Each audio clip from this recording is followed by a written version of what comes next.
Hello, hello everyone.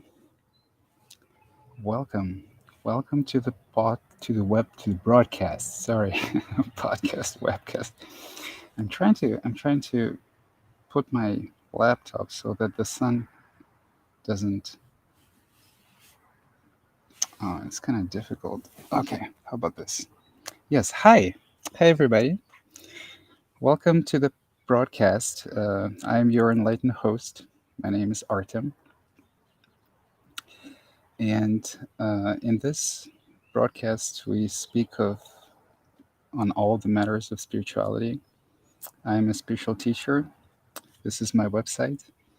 Uh, I also have an online Sangha, and I give meditation lessons, Dharma talks. I live in San Francisco Bay Area, so anyone is welcome to visit me. And uh, today I will be answering questions from my students, as well as anyone else who wishes to join this broadcast. It's completely free. There's a link in both uh, YouTube and Facebook comment sections. It's a link that takes you to Restream. So if you follow this link, you will be able to join live. And I highly encourage you to join live and have a live conversation with me. It's usually much more productive than just posting a question. But if for some reason you don't want to do that, or you would like to maintain your anonymity, you can post all your questions and comments on either YouTube or Facebook or any of those platforms. And I will see them right away here and I will bring them to screen and I'll address them. So I would like to start with a few questions that I have received already and see if I can address them.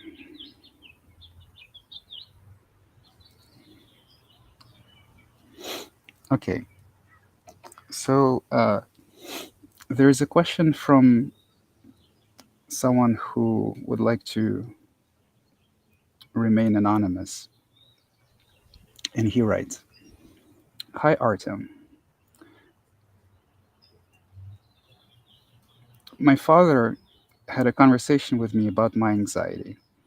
He is desperately thinking of ways to alleviate my anxiety because I'm losing all the years of my youth, being unhappy and suffering, according to him. I'm 27 now, so there's some truth to that. Uh, you know, life gets better with age, not worse. I have been intensely anxious all my life.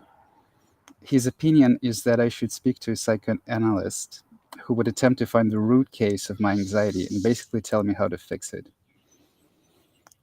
So the root case of anxiety is an ability to accept fear always. The best way to deal with anxiety is to explore it experientially, is to allow the fear to be and see in your own mind for yourself that it's not something dangerous, that it doesn't kill you, that it's just an experience.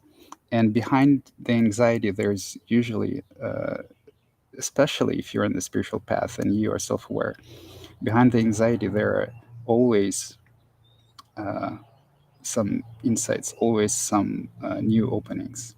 So, my advice is to go directly into the fear.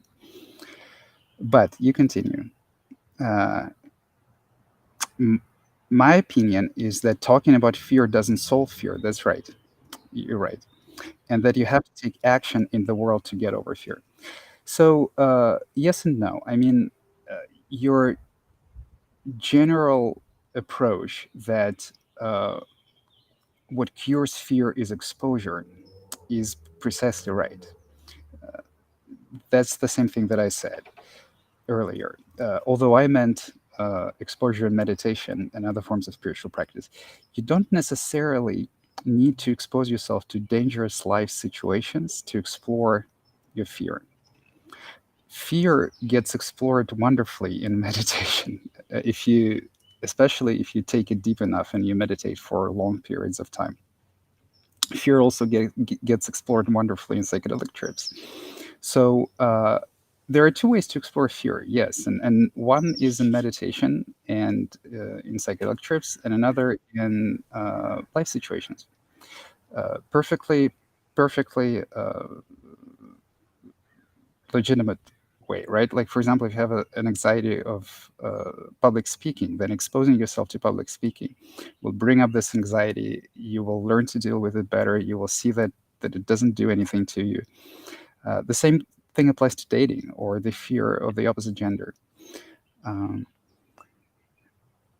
okay, actually, you say something to this regard. You say, for example, my anxiety about public speaking got a lot weaker the more I made presentations in public spoke. Yes, yes, precisely. My social anxiety also got weaker through forcing myself into social situations. Yes? My deepest fear is about physical violence. Uh, and I believe that training in combat sports and sparring is the way to overcome that fear. Yes, so this is something that I was alerting to, that situations like social situations aren't actually dangerous. But they are only perceived as dangerous because we're afraid of what the response that it will create in us. But they're actually dangerous situations. So, like for example, it could be quite silly to try to overcome your fear by engaging in extreme and dangerous sports. I mean, if you like it, sure, I have no problem with that. But if the only purpose is overcoming fear, then it might end up badly. So, with regards to combat sports, yes, you certainly will absolutely overcome some fear of physical violence by engaging in combat sports. Absolutely, no question about it. The only question here is that if you want to do this, pay attention to practicing it safely, because as opposite to social situations, which usually do not carry any dangers, the the injuries that you can sustain uh, in combat sports can really affect your life for many years. So you absolutely can do that, right? My only advice would be to practice safely and to get a good instructor. I practiced Jeet Kune Do for a year myself. I didn't sustain any injuries from that. I had a very good instructor, and not go there with some sort of perverted idea that you will be tough and you'll be able to handle situations in life. I mean, I'm talking about getting into unnecessary fights and things like that. So, so yeah, that would be my my response. Uh, that is one of the many fears, however, and I'm anxious all the time and about everything, so I can't really identify what obstacles in the world I need to overcome in order to become more secure and less anxious overall. So, in order to become more secure and less anxious overall, you have to deal with the fear uh, as a general uh, experience. You have to allow it as a general experience and sink deeper into self knowledge and meditation.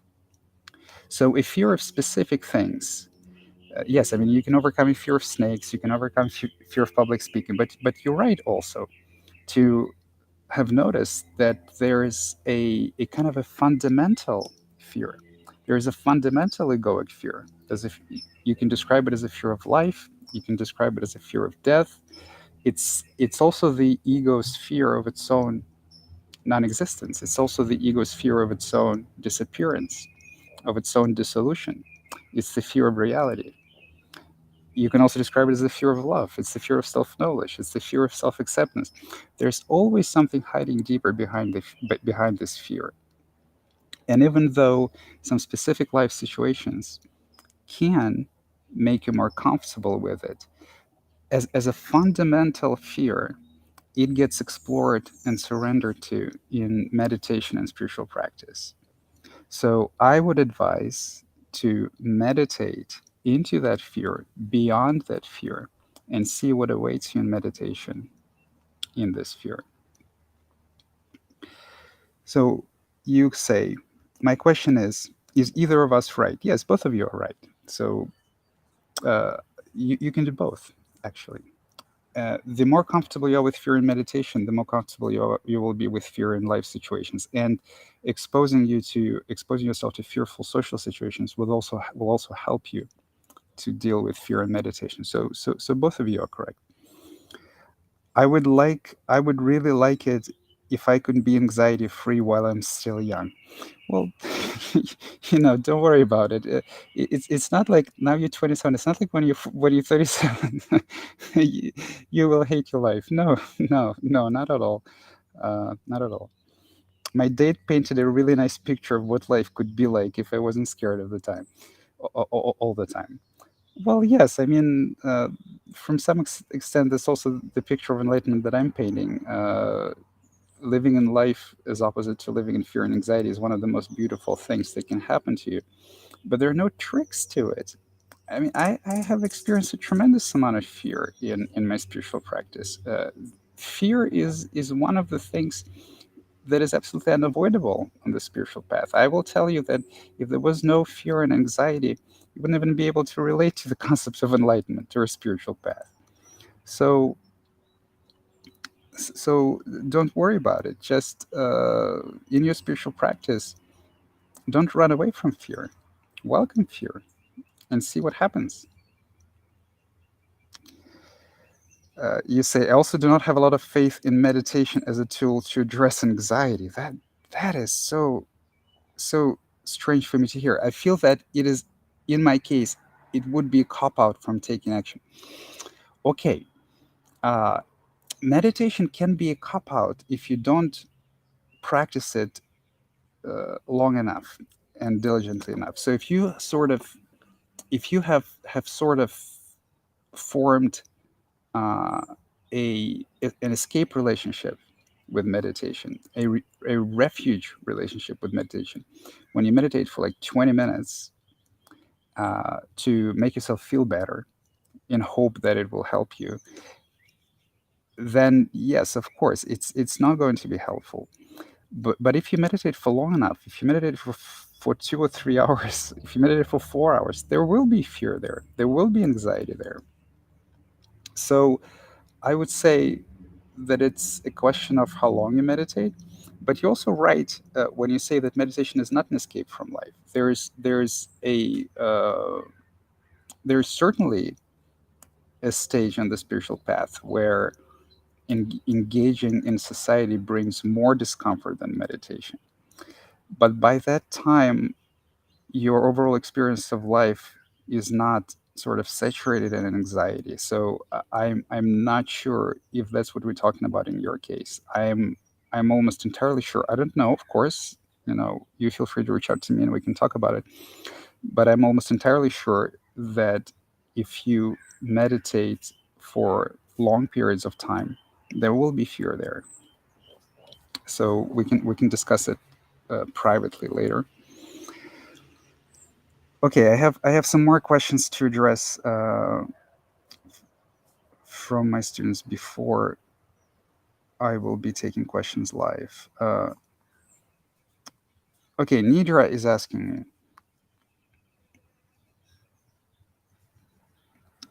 these days I am often get possessed by negative energies. For example, if a person sitting next to me is having some kind of mental psychological issues, I immediately start to feel or experience those things within myself too. Yes, that's actually very, very common, and that's the foundation of the description of a specific stage on the spiritual path that uh, w- people describe as feeling each other's energies, feeling each other's emotions. That's what empaths claim to be able to do. Uh, they just really believe that it's other people, and you're a little bit more honest, and you say that if they affect you, it doesn't really matter how the mind describes it. The mind can describe it as literally feeling other people's suffering, or the mind can describe it like you did, or there could also be an element of compassion present for other people. This is unavoidable. This is actually very good because remember, the mind didn't just create your own ego, it created the ego of everyone else to complement it. So it may feel at times, and this is why many teachings get really esoteric, and it's absolutely can be a part of the experience, and it was a part of my experience, that it can feel many times that you literally experiencing the suffering of the world. So kind of you gain a deeper understanding of things like Jesus gave his life for our sins, things like that.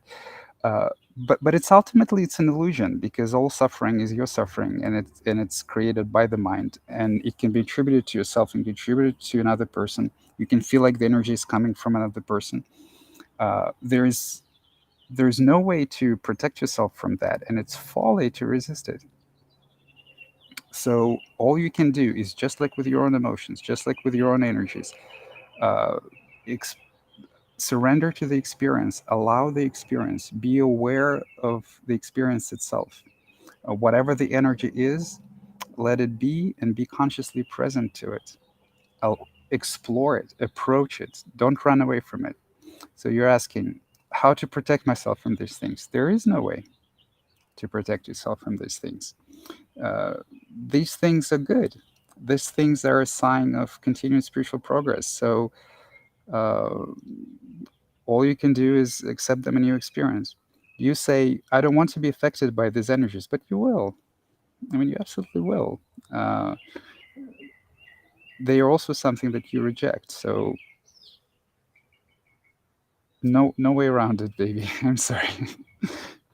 It's almost unbearable. It can be very difficult, yes. It feels like someone has taken control over my mind and body. There's something that took control over your mind and body. It happened long time ago. so so uh, it's just getting exposed to how uh, it pulls your strings with all of those things that you're trying to avoid. You cannot avoid anything in your experience. Then you regain control of your mind and body. But for as long as you're trying to avoid negative things and only have uh, pleasurable experiences, you are an ultimate slave. So something is in control for sure. How can I get rid of these things? You can't. I'm sorry to tell you, but you can't get rid of those things. You can just allow them, accept them, explore them, and sooner or later you will see that they're not as scary as you think, that you're perfectly capable of experiencing them. And moreover, whatever you give awareness to, whatever you stop resisting, whatever you accept, ultimately, with time, goes away because you stop being afraid of it. So that's all I can tell you. I know that's probably not what you want to hear, but it's true. Okay, one more question before I address to address the audience. There is a important question that was posted on Questions for Artem channel. This is a part of my Discord Sangha where everyone who watches this video can also join the Discord Sangha. I will post a link in the end and ask me questions there. Ada's asking, hello, dear Artem. Hi, Ada. My dog is in the end stage of her life. I'm sorry to hear that. How do I know when it's the right time to send her off? I don't want her to be in pain, but I also don't want to assume that a painful experience is somehow less valuable than it was when she was younger. Is it fair to put an animal out of their misery? Hold on.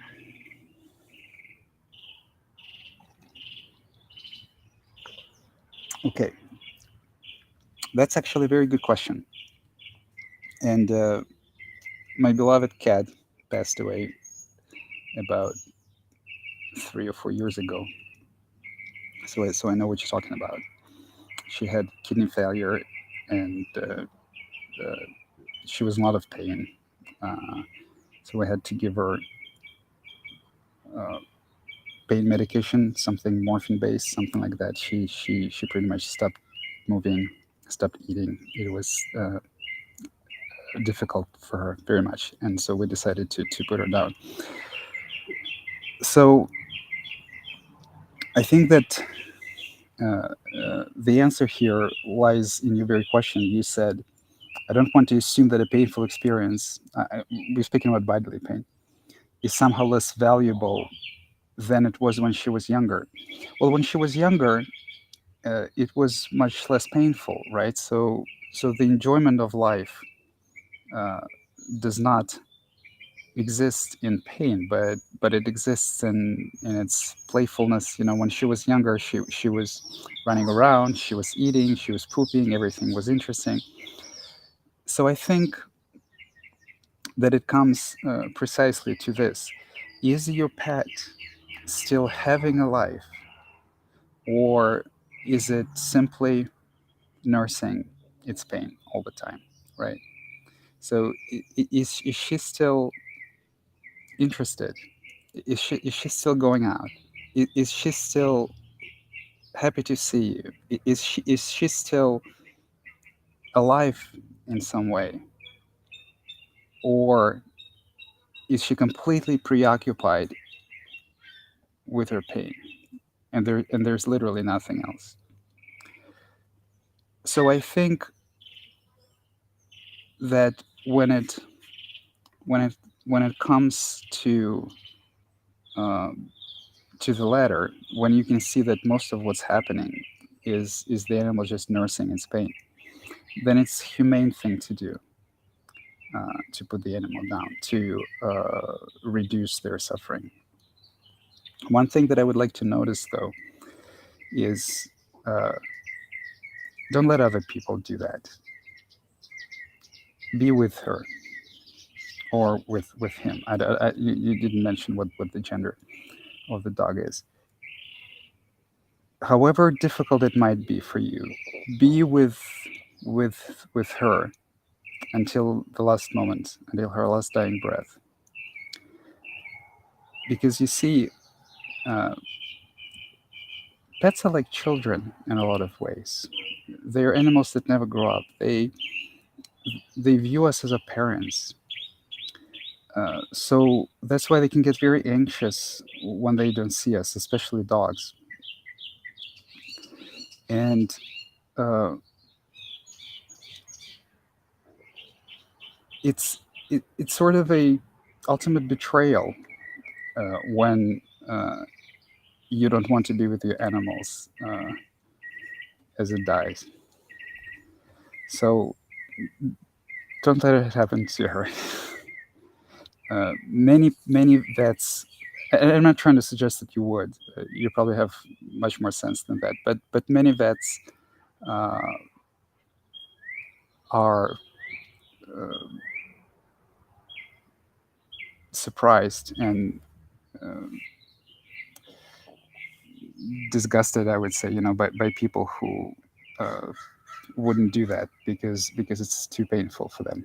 Uh, so if the time comes when you decide to do that, be there. You know, let her die in your arms. So that's all that I can say about that. And of course, you will have to be the ultimate judge of that. So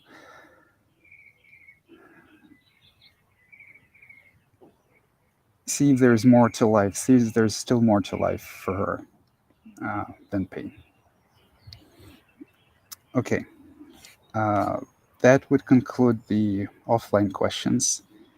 And let me start bringing people in. Hi, Oh Anna. no, first. Hi. You texted a bunch of stuff, and every time it pops up over my screen, I need to see if I can move it somewhere. No, Oh yeah, there's not a logical link. It's just like a stream of consciousness okay, type so I of. shouldn't read it. No, no, no, no. You should read it, I think. Okay, so you're right. I'm not in. Are you Russian, by the way? Oh No, no. why? No, no. I misread uh your username. It says anonymika, and I misread it in my mind as anonymka, which would be anonymous of female gender in Russian. Oh Okay, wow. I'm so you're right. I'm not in love with my crush as before. I used to see them as someone I need. Now I see them as someone I'd love to waste my time with. Also, the sexual desire is still there, but it doesn't feel the same as before. I don't know how to communicate this. I think you communicated it wonderfully. In the separate state, when we're in love with someone, there's a very strong illusion that we need them for happiness.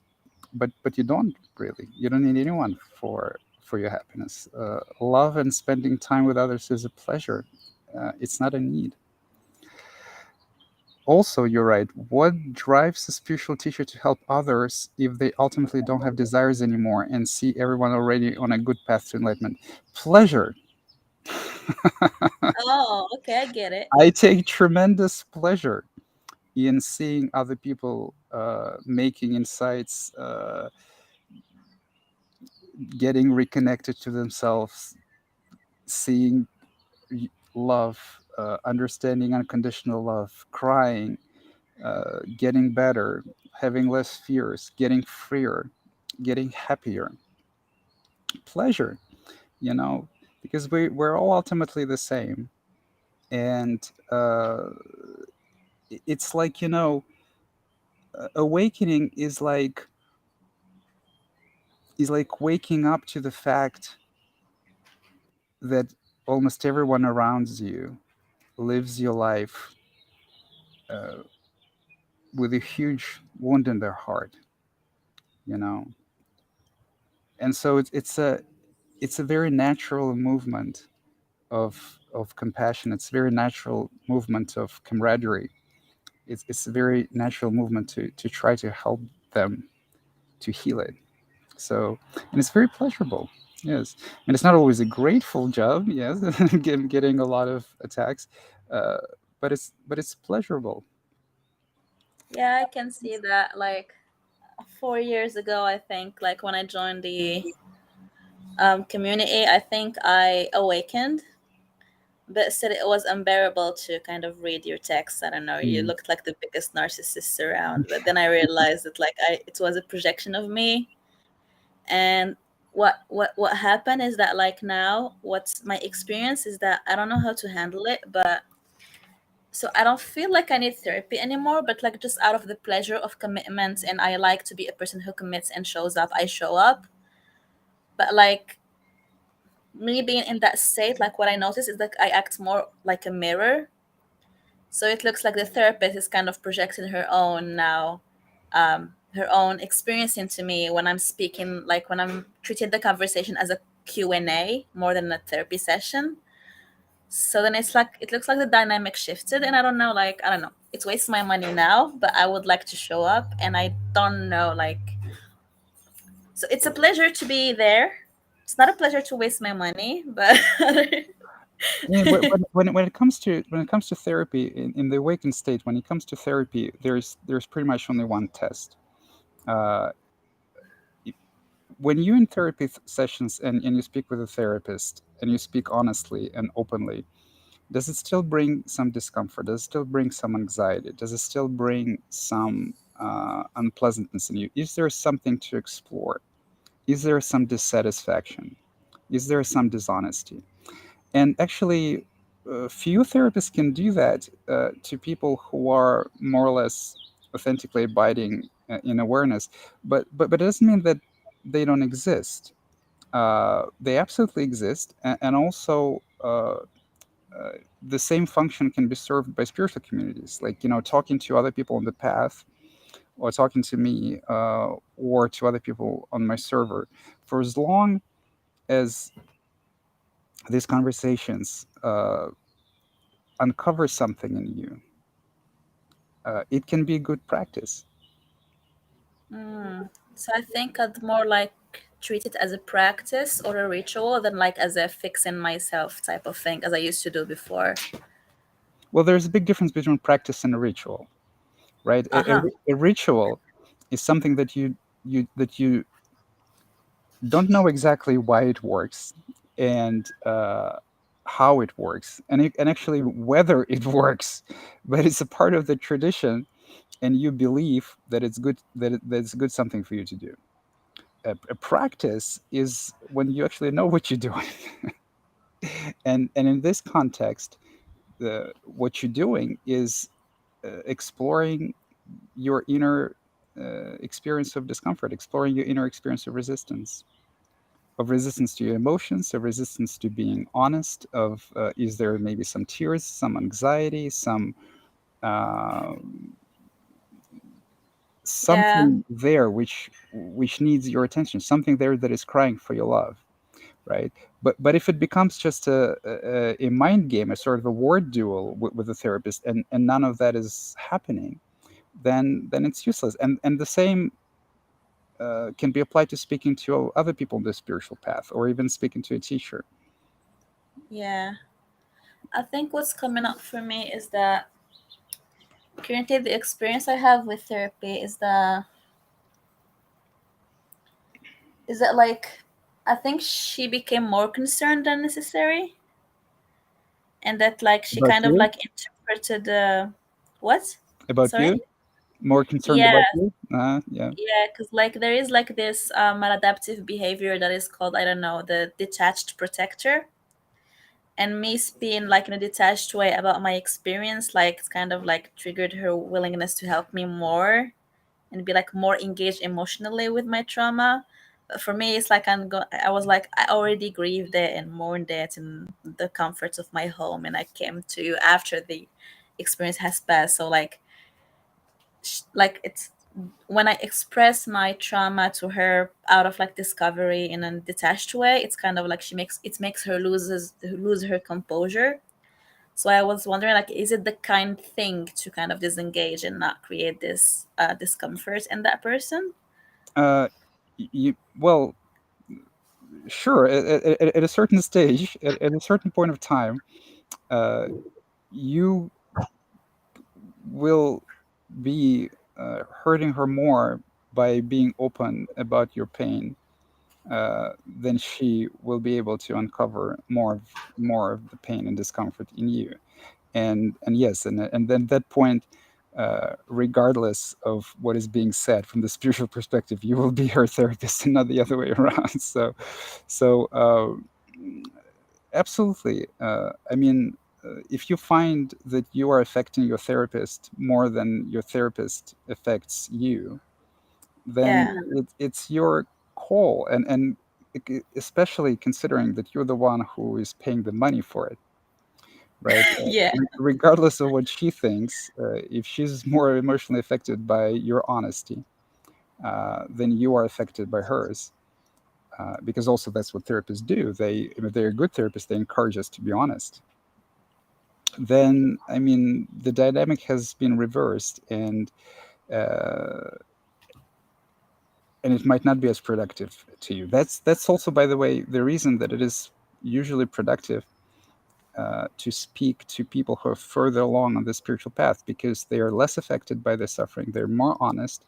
They will encourage you to deeper honesty, and it will be more difficult conversation for you, right? So that's why we also have a forum. We have many people there, so you may find someone there with whom you can continue having those conversations, and they will keep affecting you, bringing up more unconscious material, help you heal more of the wounds by touching them, oftentimes. So, yeah, so that's, I think, the value of a spiritual community or a deeply realized teacher, most of all. Or, thank you. as you mentioned, my texts, as if they still touch you in uncomfortable places, right? Then it's a good therapy in itself by giving awareness to those places and looking at them, looking at your wounds. Yeah, So I'm mindful of the time, so I wonder how much time I have left, or do I just let you process the rest of my questions? Yeah, we still can speak. Yeah, you can ask me questions. Thank you. So I'm going to read my own questions now, and see if I have learned anything from our conversation. Okay. So the next question is how do I get choosing whom and like what can I spend my time now with if it's not from a place of attachment or need anymore? And I think you answered it twice. I think it's pleasure. Yes. So yeah, just chase after Yes. pleasure. I like that concept. Learn to do what you want to do, right? Yeah, So the whole dream state, the whole separated state, is a very deep conditioning to live against ourselves, to live against our will, to live the shoulds, to live the have tos, right? That's why it's so disorienting, and it can take a very long time to actually become free, because we have to. It's like we have to relearn to enjoy life, to enjoy ourselves as if it's from scratch. But in fact, it's not from scratch. We're just forgetting the conditioning, and we're remembering how we were born. So oftentimes there is a feeling that we're going into this baby nascent state, you know. So a lot of people say, I feel like a baby, you know. yeah, So yes, so trust your intuition.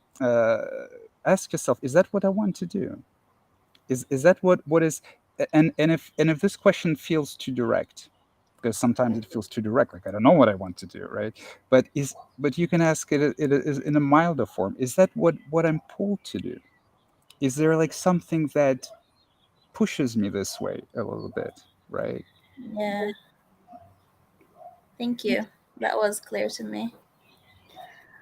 I think the before next question is like, is no ego also an ego in disguise? I'm really wondering why we choose the term ego instead of just mind, because ego feels a bit more dramatic. Like there's this whole cinema around it's been about like human pride and vanity.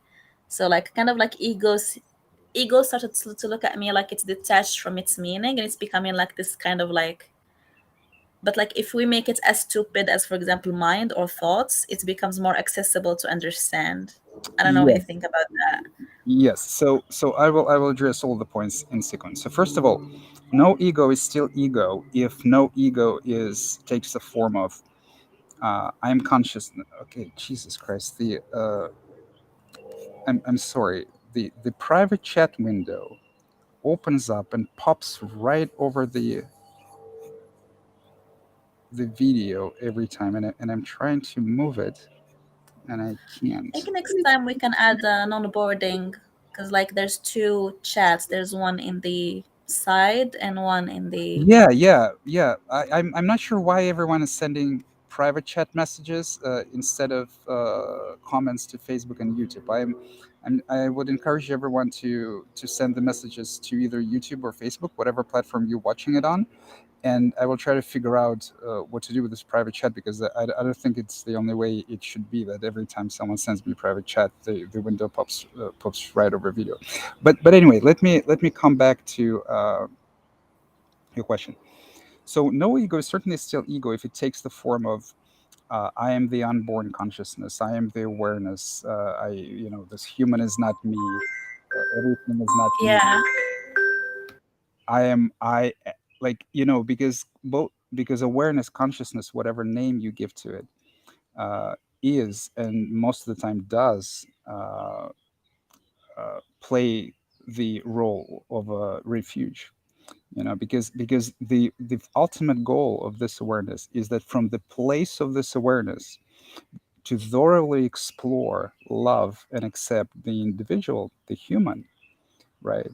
But it's painful, and most people don't like to do that. So they like to identify with this awareness and say, I have no ego. Well, awareness has no ego, but the ego is still present. uh, when this exploration is actually more or less complete, is what I would call enlightenment. This awareness or consciousness isn't even a very visible, I would say, part of the experience. It is always there, but it's only in the forefront of the experience for as long as there's a lot of stuff hiding behind it. And when it becomes in the forefront of the experience, that's where people say, well, I have no body, I have no ego, I am awareness, I am that, and they don't want to actually give any attention to the human. And that's what some people would call enlightened ego, and I also use this term. It can be very distasteful. So so that's the first thing.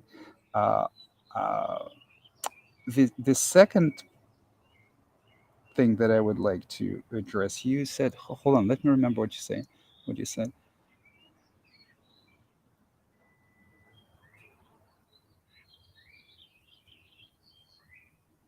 Okay, you said something in the middle, and I forgot what it was. But let me address the last part. Yes, it is difficult. You can speak about mind. Oh, I remembered. You were saying something about ego is vanity, arrogance, and stuff like that. That is actually also true. Uh, Ego is based on vanity. Ego basically is a comparison. Uh, Ego is engaged in a constant comparison of yourself and other people. And believe it or not, even if you're on a good side, you still come out on top. I mean, ego is very, very, very interesting. So, like for example, if you're very humble, then you actually think of yourself as a better person than proudful people, and you're proud of your humility. So humility is pride reversed. If you even if you have a victim mentality, even if everyone attacks you and you're like always the victim, there's underneath it, there's like, oh, these people are so bad, they're evil, but I am so much better, I would never do that, I don't treat other people like that. Ego has always a lot of superiority, even a hurting ego. So it's not entirely untrue. What is true is that in our society we sort of tend to notice the most obvious manifestations of the ego, like arrogance, pride, vanity, which is obvious, like, look at me, I'm so pretty, kind of thing. And we completely overlook the vanity, selfishness, and cruelty of so-called good people. So both are ego, actually. Just one hides itself much better. And that's why even when somebody is sort of classically humble or good, and didn't hurt others much, which was my case, actually. Uh, then as they go through the unfolding, there's still, in most of the cases, a lot of pain and a lot of seeing the ugliness of this judgment, the ugliness of one's vanity, the lack of love towards others, and the engagement in all sorts of competitive mind games with regards to our character, with regards to our goodness, so to speak, which is fake goodness at this stage. So ego has this uh, qualities, absolutely.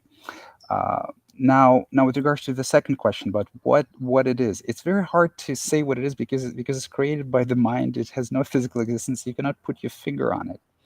But more or less, the way that you can view it is, just imagine that it's a sort of a uh, you can view it as sum total of your suffering, or you can view it as the sum total of the automatic sort of processes in the mind, which have two parts. And the first one is incessant, obsessive, self referring thoughts, or about other people. So incessant and obsessive thinking about yourself or about other people. And another part is the emotion that it brings. And it's also the same part of yourself which finds it difficult to stay in the present, because when you obsessively think about yourself or about others, you're always thinking about either the past or the future. So it's either about how you were, or how what things happened to you and how someone hurt you, or about what you're gonna do, how you're going to become this and this, and how you'll be happy, and how you'll show this guy and this guy, or something like that. We all have very, very different narratives, very different structures, and it all comes with emotion, the fear of the present moment, uh, and uh, the resistance to experience, the resistance to feeling it. So sort of the path from ego to reality is the path from through the mind, then through the feeling of the egoic suffering back to the body. Does it make sense? Yep, makes total sense. Thank you. My last question will be about enlightenment and animals Hmm. and how they are like they look like the best teachers, and like I was like, Yes. is this like the even the deepest egoic ego of like personifying the experience of I don't know enlightenment into animals? Okay, hold on. I lost you after you said they're the deepest teachers. I agree with that, but then what did you say? So are we learning enlightenment from them, or are we just personifying our expectations into their behavior? Uh,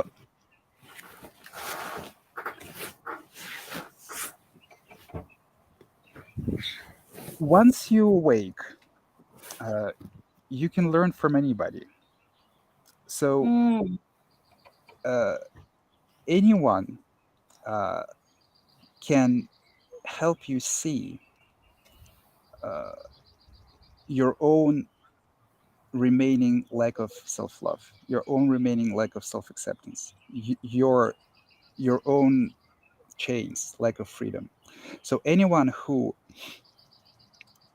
you see and intuit that they're more free than you are, you know, it's a lesson.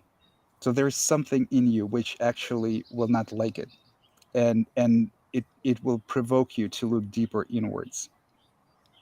And from that perspective, you can say that enlightened masters and animals are the best teachers because they're freer than you are. But a lot of people will be freer than you are and more honest than you are, uh, and don't have some specific wounds that you have in a lot of different aspects, so to say, because ego is very kind of multifaceted. It's multi-layered. There's a lot of it, right? There's public recognition, there's success, there's insecurity in romantic relationship, there insecurity in sex, there is a question of superiority, inferiority, including spiritual superiority, inferiority, subjugation, dominance, uh, praise versus criticism. There is lots of things. You know, the relationship with food, uh, being able to enjoy small things in life. We can like go on for a long time, right? And so as you live in the world in the awakened state, and you navigate and you engage with other people, everyone can remind you of something that you have forgotten, uh, directly, verbally, or indirectly, just with their behavior. You know, and even if their behavior uh,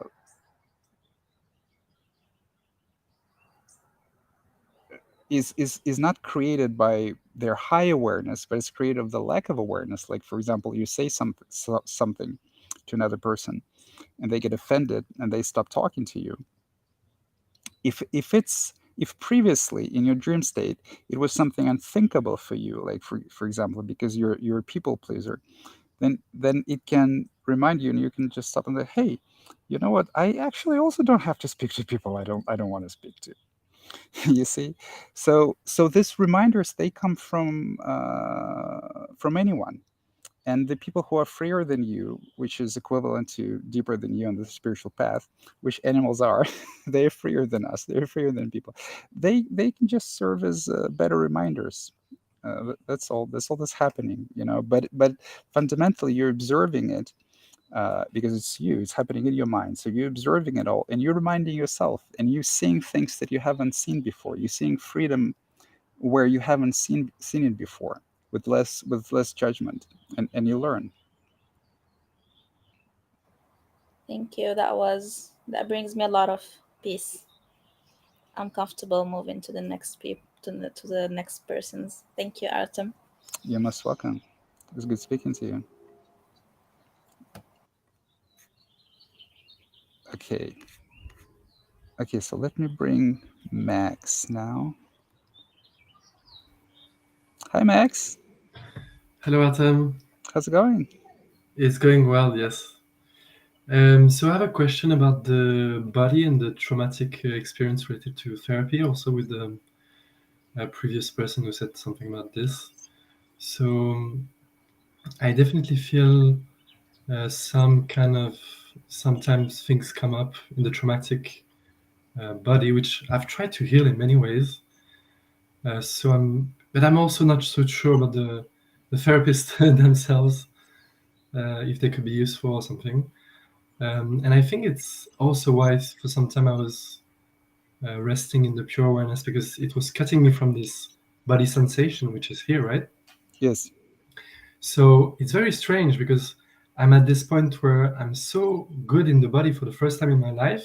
Hmm. I'm starting to feel the suchness and what you said, that the body is actually the only, I mean, not the only thing, but the rest is also there. But Certainly the the, most the fundamental. Yes. yes, and it's amazing because the world is so bright. Yes. The animals, it's so beautiful. Yes. It's And extraordinarily beautiful. Yes. and, Once, and it's once, not a once there's dream. less stuff on the mind, you just see how beautiful everything is. The animals are Yes, extraordinarily yes, beautiful. Extraordinary. Yes. exactly. And I just exploded out of love because I was looking for this freedom everywhere, in God, in everything, and it was just here, It's in just you. in this. Yes. Yes, Yes. and it's not a dream. It's also real, right? And I was so Yes. Yes. convinced. Of course. Yes. Yes. The ego is a dream. No, this is also real. Yes. Yeah. So I was so convinced that it was a dream, but it's not a dream. No. It's also here, right? Yeah. No. So my question related to therapy is because sometimes I still think there's some kind of not blockage, but some kind of thing which is here, which is pushing me outside of my body from time to time again, right? Which is not allowing me to, so to speak, it's only a thought, of course, but and allowing me to reside full time in the body. So I don't know. I've never been abused or something sexually. I've never, not in this life. Maybe it was in some other pastimes. I don't know.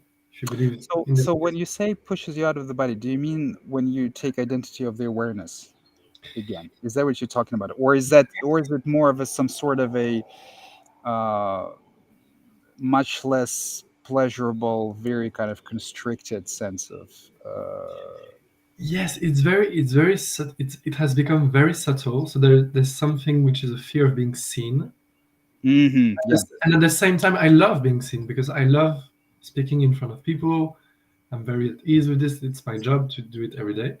But it's also some kind of, it's linked together. So this, and there's also some kind of, I think, fear of intimacy or something. Not intimacy, but something in the body which has been uh, hurt. But it's not from this life because in this life, I mean, I've had a healthy body, very Okay. nice So parents, loving parents. I've never been abused or anything. okay. It's just energetically, I feel sometimes some kind of no, like don't approach me. It's like Yes, it's like an abuse, but they're not doing anything. It's in but my see, mind. these are the ones of the ego. Yes, Yes, yes, we all are abused to a much greater degree than we think, and certainly to a much greater degree than we anticipate when we embark on the spiritual path. And I'm not talking about physical abuse. I'm not yes. saying that everyone was like hit or raped and we just don't remember. No, but with behavior. Mm, Not necessarily with direct violence, but for example, with threats of violence, because the behavior is conditioned by threats of violence, direct or indirect. Because we adopt a role, mm. our pleasing role, Yes, because yes, we're afraid that if we don't, then pretty much our parents are not going to feed us. And yes, we're very small, so it's natural for us to be born and to be in love, in unconditional love from the parents, not in some sort of situation where you're pushed to behave in a certain way. The only reason it works at all and we acquire this conditioning is because uh, we aren't yet capable, right, to fend for ourselves, right? So we we feel like we have to. There's a lot of fear associated with this. Mm. It's actually a quite perverted thing to do. So it may feel, it's in a very, as you approach all of this, it may feel in a very deep way like something uh, um, malevolent, Yes, yes, you yes, know.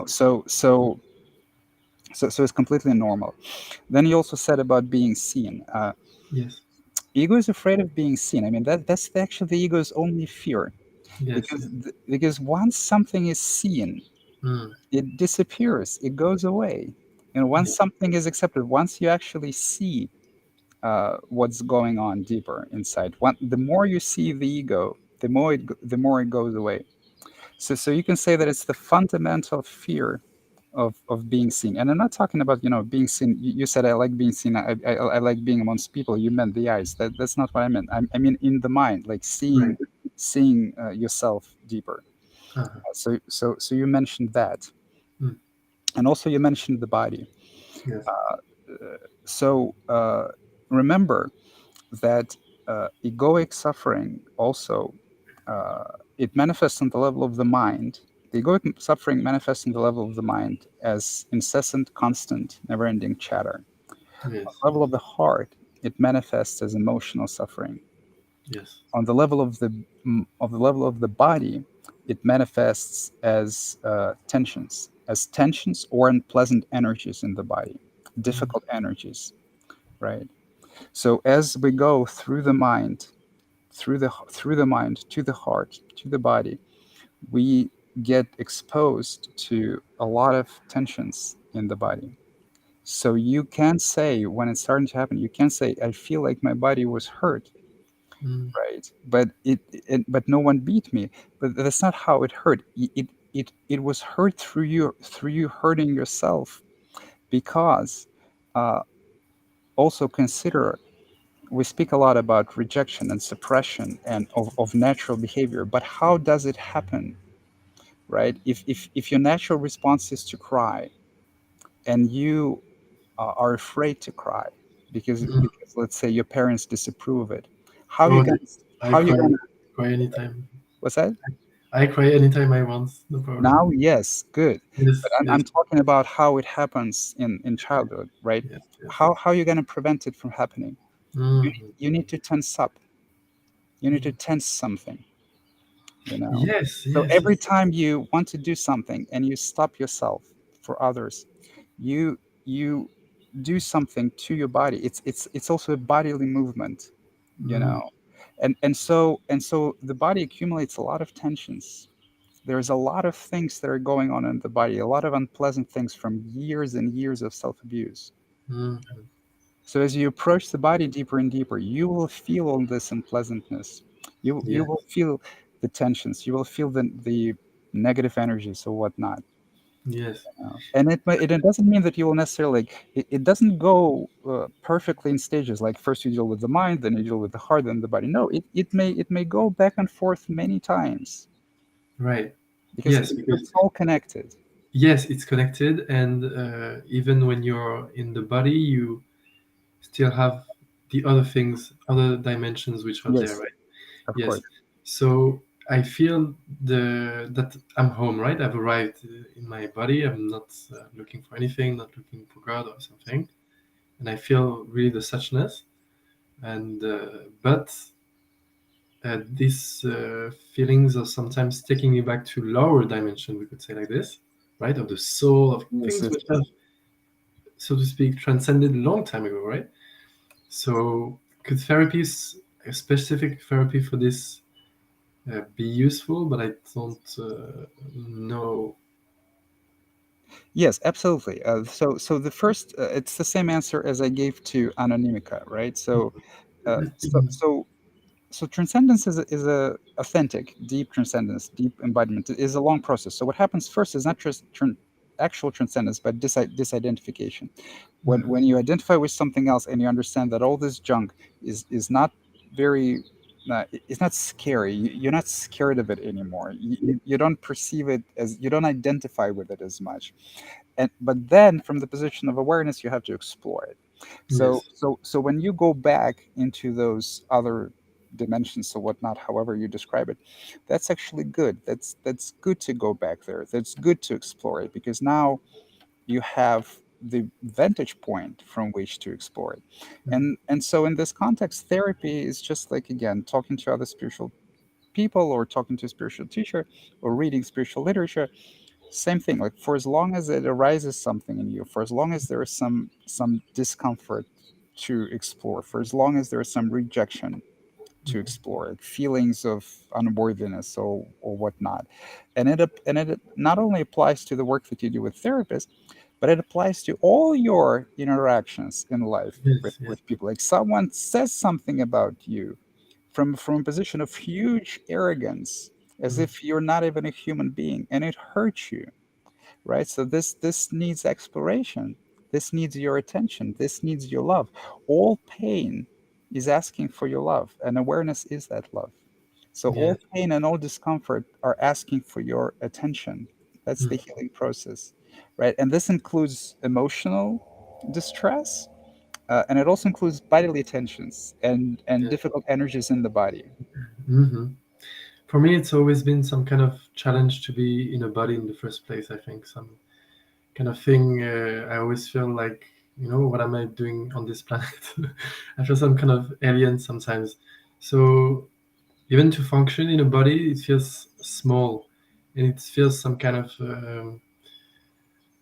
how can we say some kind of contraction from what it was before, right? So it was before just this, and then it became this. So in this sense, I've had a lot of suffering. I mean, not a lot of suffering, but because for me, it's hard to understand the dual kind of world of human beings and human things. So it's a kind of double-edged sword, if you know what I mean. So in this sense, even to like language and these things, it takes an effort for me to understand words, and it brings me back to my body. Or even if I read some book, it takes some effort to be in the brain, because otherwise I'm not in the brain. I'm everywhere, right? So, But since I've been in Japan, you don't have to do it. I mean, yes, but I want to be more in the human realm. So uh, yes. like, you see, if it's difficult for you to engage with text, Mm. then it might mean that uh, that you need to rest more, Mm. as awareness, and uh, and let the awareness explore more of the emotional pain in Ah, meditation. Because our minds are very, very potent and actually very intelligent. yes, of course. Usually the difficulty in understanding the text comes from uh, s- s- it's sort of, you either uh, engage in the intellectual mind too much, and you sort of lose this sense of, and it takes you away from awareness, Yes. or if you truly engage with the text, there's going to be some discomfort there. Mm. One of the two. So in if you find that it's the latter, is that if you truly engage with the text, then there's going to be some discomfort there, then it's actually good practice. If Ah, it's just the former, if it's the former, rest as awareness. Let it explore, let it explore the whole of your experience effortlessly in meditation. But sooner or later it will become easier. mm. But I've always had this since I was a kid. Always had trouble reading, not reading, but remembering things which have happened. Like nothing is really there. I've always had this. Like it takes me some effort, or even when someone speaks to me, it takes me some effort to either I can listen to the words, but this takes some effort, or I can listen in the beingness, which doesn't take effort, right? So in the beingness, I understand intuitively, but in the mind, in the brain, it takes more effort for me. Yes. Yeah, yeah. So then it's probably it may be the former, Hmm. what I mentioned. So a sort of a conditioned egoic impulse to analyze too much. Because if you understand intuitively, uh, then you're probably talking about the mind's habit to overanalyze. Yes. And if you engage with the word, the mind starts analyzing the words. Mhm. That's probably that's not the sort of a engagement that I was talking about when I said uh, that this engagement is going to bring you discomfort. Uh, what I was talking about is that when you still, you listen intuitively, you engage from your being, and you read the words, and let's say you begin to cry. Yes. That was what I was referring to. But Um, if when you're saying, when I engage with the text, I sort of get pulled into my over analytical mind again. no, it's the opposite. That takes me more effort to analyze than to feel. Right? To feel is very easy for me, and to rationalize the what people are saying. I don't understand all the time what they're saying. Like it Right. I sounds would very. I would I would say feel more. I Mhm. would say feel more, because both are actually quite easy for a healthy mind. Ah, mhm. uh, it's just that, I mean, usually there is no need to analyze because Yes, because yes, of because course, kind of obvious. of Yes, course. Yes, but both are actually quite easy for healthy minds. So I would say feel more in meditation, feel more of the tensions in the body, approach this sort of wickedness yes, uh, uh, that you referred to previously, and let people affect you, let it yes, happen. yes. Yes. Yes. It's Okay, let rare. me. It can happen. What's that? Yes, it's Yes. rare. Only my ex or something. Okay. Something. Well, let her X then. I mean, it's usually the people that are closest to us that can Yes, affect us. yes, of That course. can Yes, affect us most. Yes. yes. Thank you for the conversation, my You're friend. most welcome, my friend. It Thank was it was good seeing you here. I would you. I would like to Of course. uh, I would like to address some of the questions. I don't have time for all of them. Avalanche says 2 hours of meditation is fairly easy for me nowadays, but still no self-realization. What can I do next? You say, by meditation, I mean vipassana, the do nothing technique, self inquiry, either separately or combined in session. Let's speak privately. I would like to hear, or join the next broadcast and come on video, because I would like to know what exactly happens to you in meditation. Uh, because possibly you found some uh, place to hide there. Possibly, I'm not sure. So, Mick Bag says, does medication like SSRI an obstacle on the spiritual path? It's I wouldn't say it's an obstacle. It's sort of a crutch. So generally speaking, I can say yes, but it's also a cruel thing to say, because what SSRI does, what what what those what all psychoactive medications like this do, is that they kind of help you cope by numbing you a little. And then antipsychotic, anti-anxiety meditation, antidepressant meditation, they all do that. So they help you cope with the pain by numbing the pain a little. And the psychedelics, they do the opposite. So that's why psychedelics, they are a more reliable permanent treatment for things like depression or PTSD. But that's also why they're much more difficult. So what SSRI, if you're going through a very, very difficult period of your life, and you feel like you have to take SSRIs because otherwise it's completely unbearable, that's absolutely okay. So take them for a time, take them for a while. Uh, just remember that when you start feeling better, and when you're not as unbearable anymore, slowly wean off yourself of it. It's really not a good thing to be on SSRIs for years and years and years. Sooner or later, you will still have to deal with it, with whatever pain is going on with you. It's just a matter of how fast and how intense. So if it's way too intense, that it's okay to mellow it down a little bit with medication, but look out for side effects and don't get addicted to it. So that's what I would say. Uh, okay, what is this? Oh yes, you're welcome. Maxime says, "Oh, we just spoke." Yes, Maxime.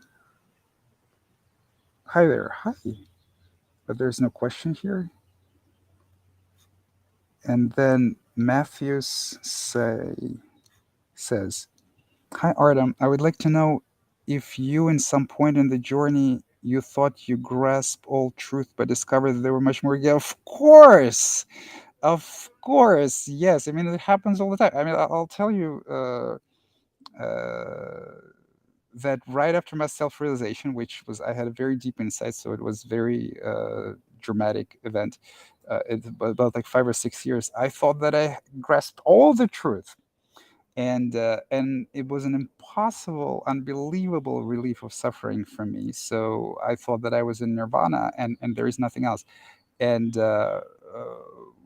over the course of the next like 5 years, 5 to 6 years, there was much more suffering. There was much more resistance and things like that. And it happens to absolutely everyone. This is why spirituality is such a minefield and such a circus. So actually, uh, the correlation is the opposite. The more uh, the shallower the realization is, the less open a person is usually to being told that there's more for them. The less open they are to exploring themselves, the more convinced they are that they know the absolute truth, and they are the most enlightened person on earth. So it's the absolute correlation. I have seen it many many times. I have seen it in thousands of people who approach me. So the only reason that I say that I think that there's not much for me is because, first of all, meditation doesn't do anything for me, even though I meditate for a very long time. Second of all, psychedelics don't do much for me, even though I take very very big doses. And then I am myself very open to be speaking to any spiritual teacher at all. So if someone tells me that, I am the Buddha, like blah blah blah. I will say, okay, well, fine, I will go visit you. I'm not gonna pay exuberant amount of money to fly to someone who makes this claim. But if it's like an hour drive, like, sure, yeah, like I'll drive to talk to you for sure. I'm quite open. And usually people that only claim openness and claim enlightenment, they aren't like that. I mean, most of the people who insult me on like various social forums, they don't even want to speak to me on video. I mean, leave alone in person. Uh, so that's a sign. But generally speaking, yes, it happens to everyone, and that's exactly why spiritual landscape is such a labyrinth. Because claims by themselves don't mean anything, and actually.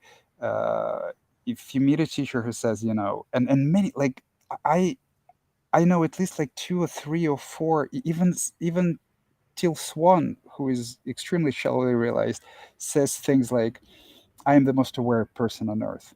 It's absurd. It's just so ridiculous. I mean, the people who make the shallowest realizations are the one who uh, love to claim that they're the most aware people on earth, and they also, I'm pretty sure that she would not engage with me, or she wouldn't want to speak to me, at least on a prolonged sort of basis. I would be, I would be fine spending time with her, but she probably wouldn't. So it happened to me too, uh, and it's difficult to navigate because usually, I mean, such people, they at least have some insight, so they have some awareness, they have some happiness, they have some peace, they have some bliss. And if your relationship with authority is conformity rather than rebelliousness, which is a relationship with authority of a lot of people. I mean, the healthy relationship to authority is no relationship. It doesn't matter who speaks it. What the only thing that matters is what is being told. But the ego forms one always, and it's always either conformity or rebelliousness. Uh, and it can be different in different aspects of life, in different aspects of authority. So, but for someone who is on the conforming side, to see someone so confidently and with hubris, like say, I am the most enlightened person on earth, and then given the fact that they are probably happier than this person because they have at least some insight. I mean, this is how cults form, this is how abusive teachers operate, this is how. So what a person who became a victim of such a teacher needs to see in their own experience is that they allow happily to other people to abuse them. And so when they get very tired of it, then they leave the teacher and start looking for a more authentic teacher, hopefully having learned their lesson. But sadly, many people never do. So yes, of course, yes, it's pretty much a universal spiritual thing. Uh, Makim, did you have an ayahuasca experience already? Yes, 3 times I think I did ayahuasca. If no, would you have to have it, and why? I would not have it now because it's really bad. It's not good on the stomach. It's basically oral DMT. There's nothing uh, fancy or magical about it, but in order for it to get absorbed by the stomach, they mix it with a bunch of very yucky stuff. So there's no reason to barf. I mean, I can smoke DMT in the intensity which is much higher than an ayahuasca trip, and not even have much of an experience. So I have a very mild experience, and I really don't have to barf or get my stomach upset to have the same amount of substance in my blood, or even more. So so I don't want to do ayahuasca strictly because of that. Like if and I know for a fact that barfing is not like some spiritual resistance, blah blah blah. I mean, yes, you can train your stomach if you drink it every day, like some ayahuascarists do. Then you can train your stomach not to react to it. But it has nothing to do with like resistance or stuff, because otherwise I would want to barf every time that I smoke DMT and in high concentration.